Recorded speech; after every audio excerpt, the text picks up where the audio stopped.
Gue tiap mau manggung setengah jam sebelum manggung tuh neraka dalam hidup gue sih. Kayak gue nyesel kenapa gue milih pro ini. Assalamualaikum warahmatullahi wabarakatuh. Selamat pagi, siang, sore, malam, kapanpun lo nonton video ini. Kembali lagi di Ngobrolin Hidup bareng gue Ali.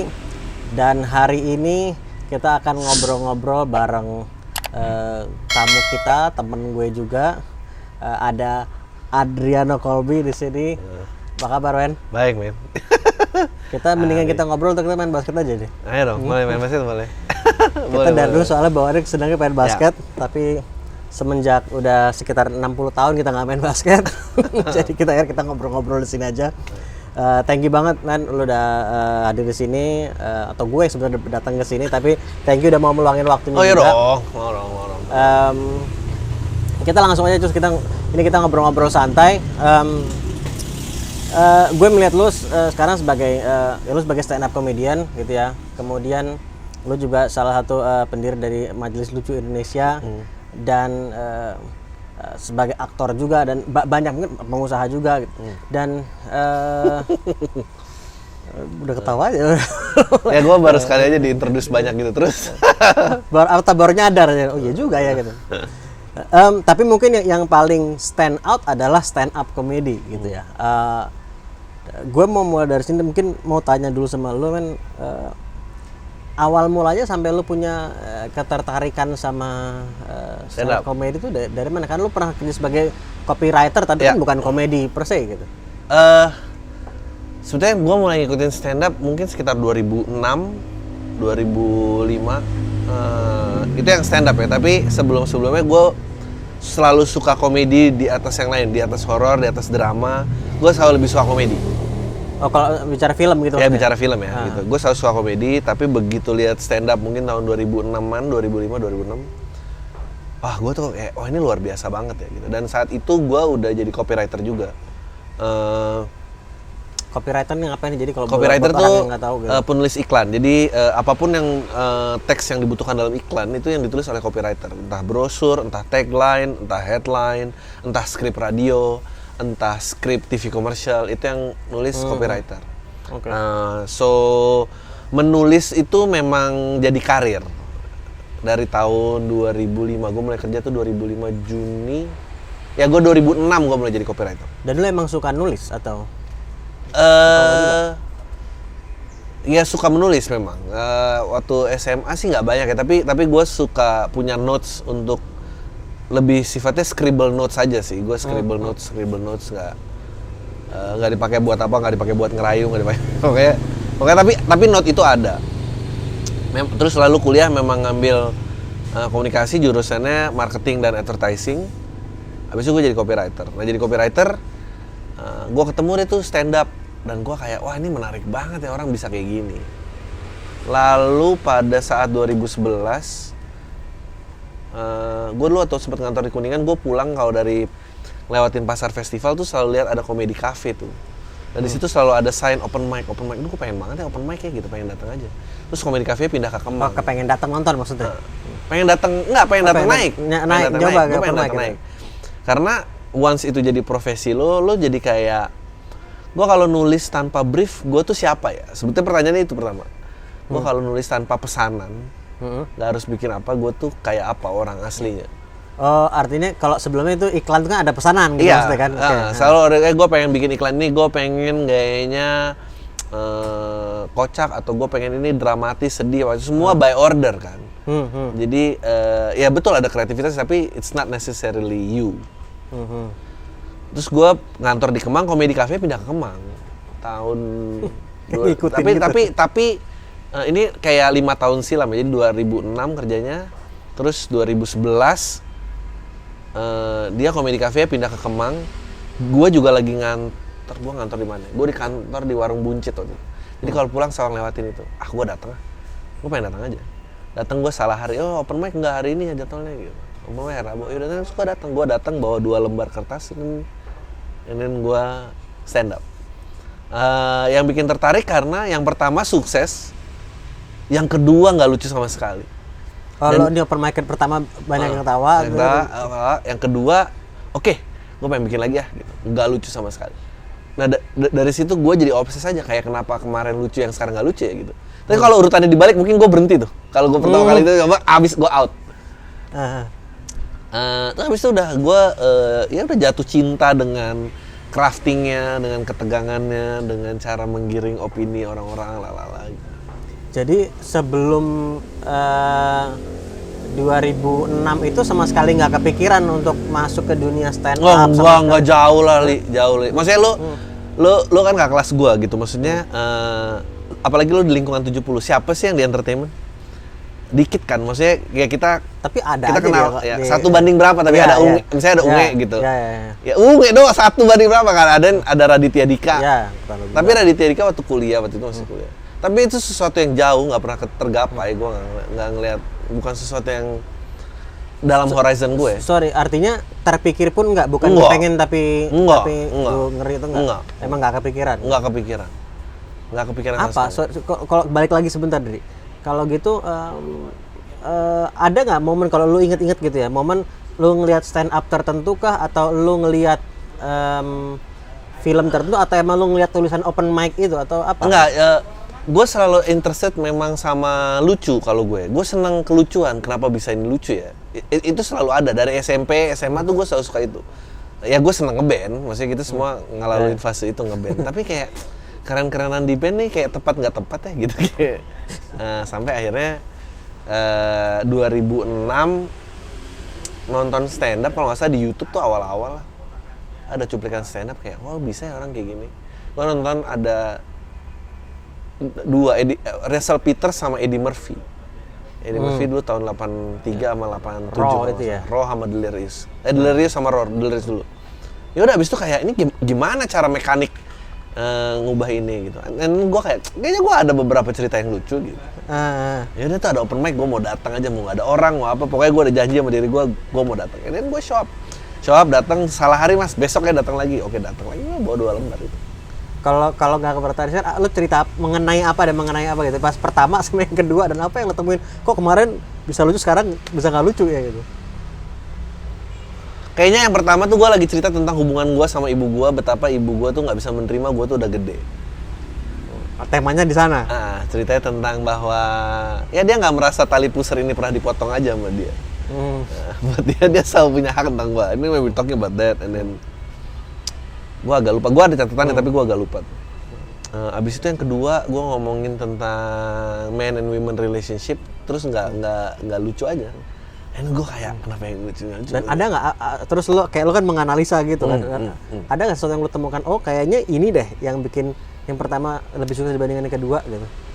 Atau yang bikin yang kedua nggak sesukses yang pertama? Gitu? Mungkin waktu itu yang pertama itu dekat dengan kenyataan. Jadi it was based on something, terus gue exaggerate. Tapi yang kedua itu gue satu yang pasti confidence gue belum sebesar itu. Kedua kayak sesuatu yang gue ada-adakan aja gitu, nggak berasa realitanya.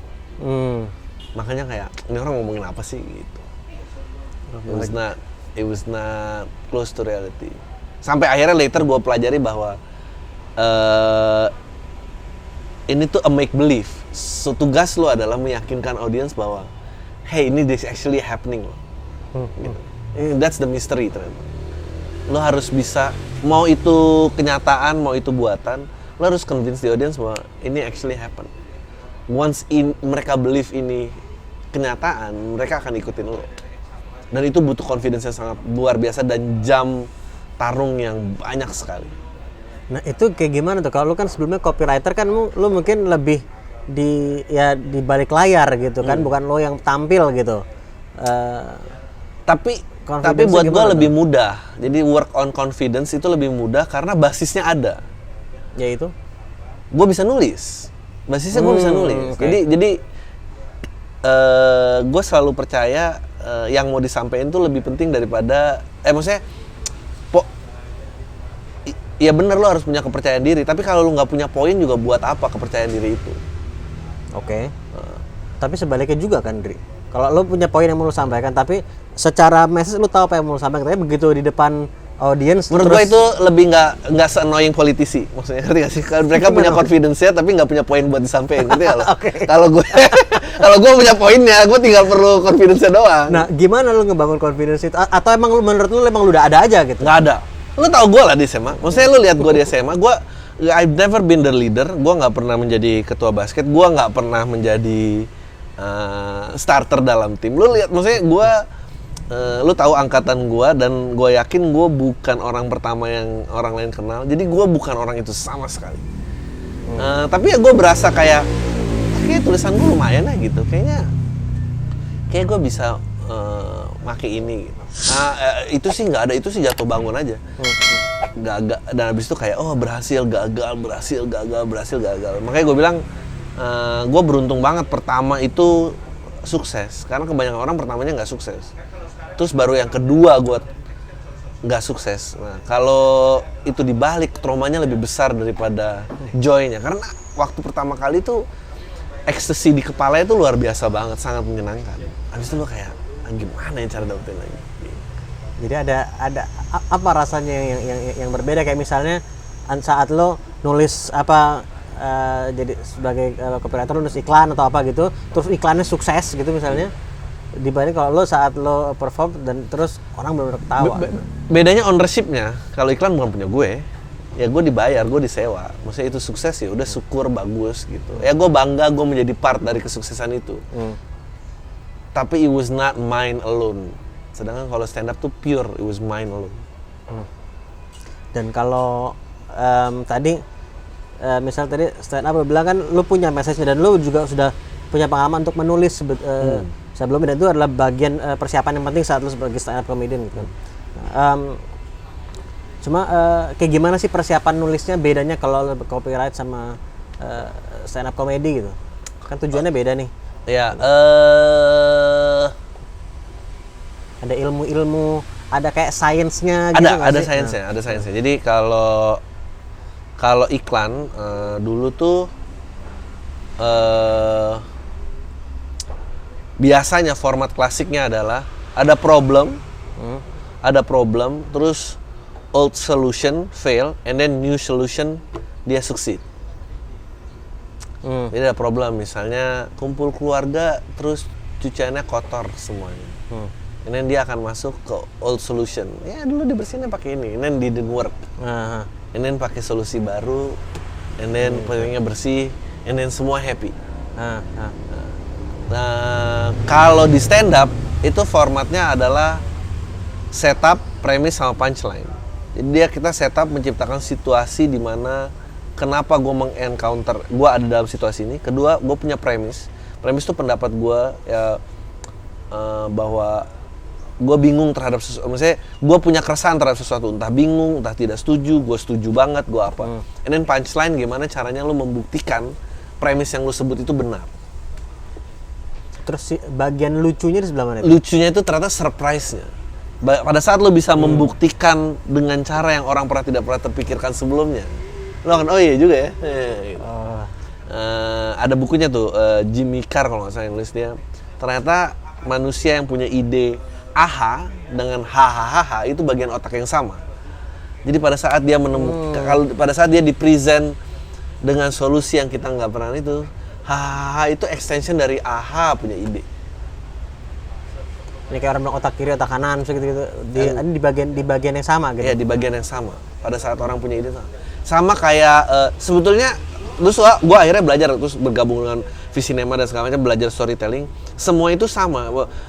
Pada saat lu pengen mengejar perasaan tertentu, yang lu butuhkan tuh adalah surprise. Jadi kalau lu udah tahu karakternya akan mati, lu nggak akan sedih. Terus tiba-tiba anjing ternyata dia mati lagi, lu sedih. Sama aja kayak horor. Kalau lu udah tahu setannya mau keluar kapan, lu nggak akan takut. Tapi tiba-tiba anjing ada setannya, jadi lu butuh surprise, lu butuh gap yang seolah-olah lu sembunyiin, terus tiba-tiba dia akan ngehajar dari sisi yang nggak lu sangka. Begitu pula juga dengan ketawa, begitu juga dengan sedih, begitu juga dengan takut, semua sama. Lu butuh surprise, lu set up, lu arahin ke arah yang lain, terus tiba-tiba dia akan datang dari.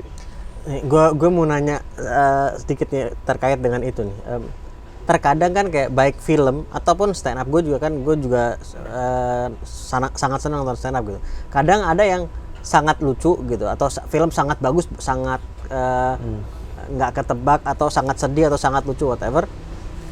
Tapi saking sangatnya gitu kan, kita nonton lagi ketawa lagi, kita nonton lagi sedih lagi. Jadi maksud gue kalau di situ kan elemen surprise-nya sebetulnya sudah nggak ada tuh.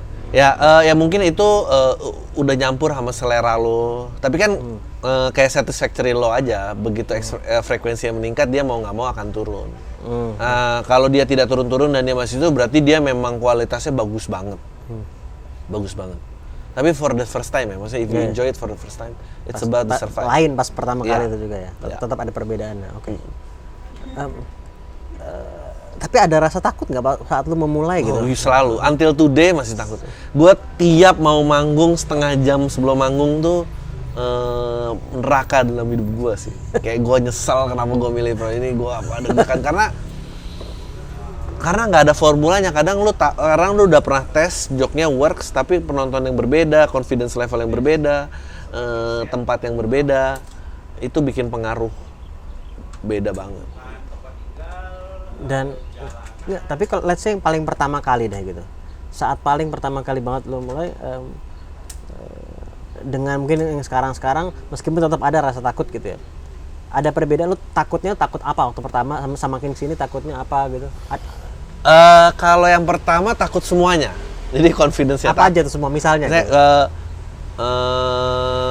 Gua nggak tahu cara, karena gua penulis.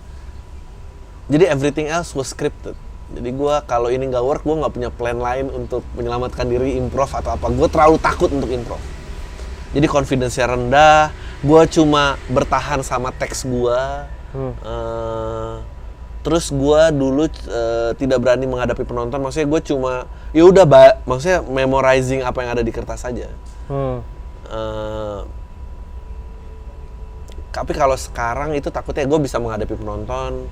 Gue punya skill improve, kalau ini nggak works gue bisa switch. Sekarang udah kayak gue bahkan ada kayak karena gue udah kenal gue siapa secara penulisan. Gue tahu ini lucu nih, gue udah punya itu. Tapi selalu ada rasa takut karena ya audience berbeda-beda, dan event berbeda-beda. Kalau joke yang sama di acara gue sama acara misalnya gue di order buat korporat itu pasti beda banget. Cara gue memenangkan penontonnya beda banget. Ya gue kalau sekarang takut kayak gitu. Kalau dulu semuanya takut, men. Gue nggak bisa improv, gue nggak bisa ini ngadepin penonton nggak. Jadi gue kayak cuma monolog aja, terserah dia mau reaksi apa. Kalau sekarang gue bisa pause, bisa gue ajak lari, bisa gue ajak gini kan, udah beda. Dan ada nggak hal-hal tertentu yang mungkin lo katakan sama diri lo untuk menjaga kepercayaan diri atau keberanian itu? Mantra sih nggak ada ya, tapi mungkin gue kok ambil dipikir-pikir lagi gitu? Enggak, tapi mungkin gue what's funny adalah setelah gue menulis stand up komedi, maksudnya untuk stand up kan lu pernah bahas yang cetek-cetek ya, begitu yang cetek-cetek lewat, lu udah bahas banyak hal, lu nggak ada bahasan lain selain lu membahas tentang diri lu dan kehidupan terdalam lu menggali apa yang benar-benar menjadi keresahan lu.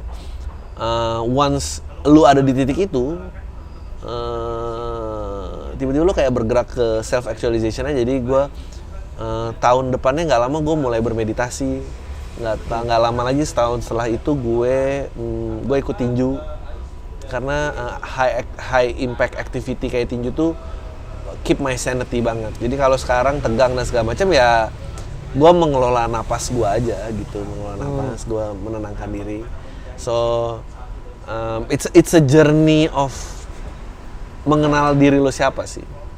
Jadi kalau lo tanya kenapa nggak pernah kepikiran jadi stand up comedian atau jadi seleb atau apa gitu, maybe kalau sekarang looking back, I was trying to figure out who I am instead of gue pengen ketenarannya apa. Jadi I was trying to figure out gue tuh pikirannya bekerjanya gimana sih. Menarik gitu. Ya, jadi tiba-tiba gue ke arah sana. Tapi not everybody ke arah situ loh. Ada orang yang emang udah cukup seneng. Dan jadi kayak tadi lu bilang, semakin kesini tema yang lo sampaikan tuh lebih kepada keresahan dalam diri sendiri tuh. And then you start talking about life, just life in general. Dan apakah kayak kadang ada nggak saat lu mau kayak, ada keresahan tertentu yang mungkin deep gitu ya di dalam gitu, Ada. yang bukan hanya itu mungkin dark gitu misalnya, Ada. dan ada kembali ke takut tadi, duh ini orang nyaman nggak, gue belum antara berani nggak berani menyampaikan soal itu, atau kira-kira diterima atau enggak. Yang sering lebih jadi perdebatan yang mana, orang menerima apa enggak, atau lu sendiri berani menyampaikan apa enggak? Waktu gue punya serial sendiri, gue suka. Waktu gue siaran, gue suka. Tapi yang gue nggak suka adalah stand up di TV. Karena stand up by TV by order lagi, kayak oh ini nggak boleh diomongin, ini boleh diomongin, sekarang topiknya ini apa bla bla bla. Terus semua orang kayak berlomba-lomba tuh, oh gue dipanggil Metro berapa kali, gue Kompas berapa kali, jadi become the portfolio kan. Terus gue sempet stres tuh, kayak anjing nih, gue gimana ya biar bisa dipanggil-panggil lagi bla bla bla.